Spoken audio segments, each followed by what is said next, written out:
I was charged with O.V.I. in Obetz, Ohio. Now what? If you're asking that question, this video is for you. I'm Shawn Dominy. I'm an Ohio O.V.I. lawyer, and I actually wrote a book titled, I Was Charged with DUI/O.V.I. Now What?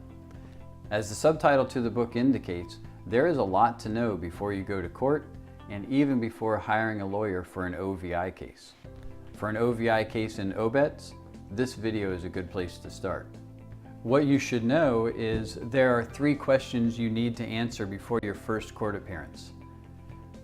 Am I going to plead guilty, or am I going to plead not guilty and try to improve the outcome? Am I going to hire a lawyer? And if so, which lawyer am I going to hire? Now you may expect me to say, you definitely need to hire a lawyer and you should hire me. But that's not necessarily the case.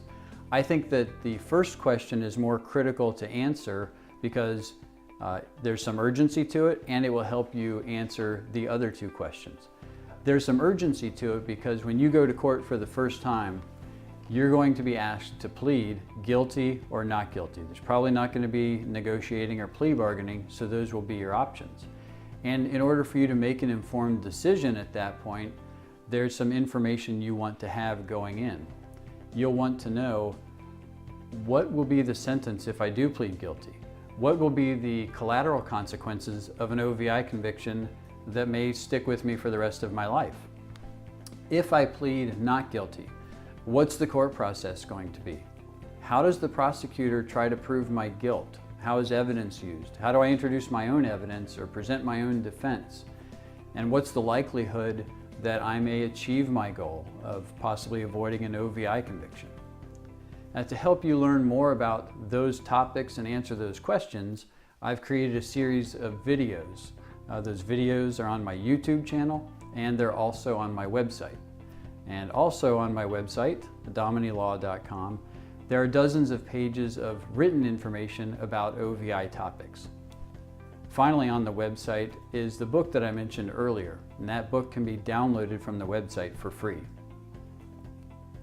That brings us to questions number 2 and 3.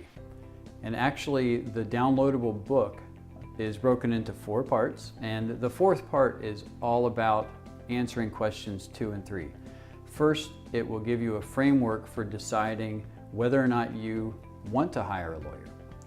If you decide you do want to hire a lawyer, it will give you a framework for knowing what are good qualifications to look for in lawyers, how to do research on lawyers, and how to find a good one.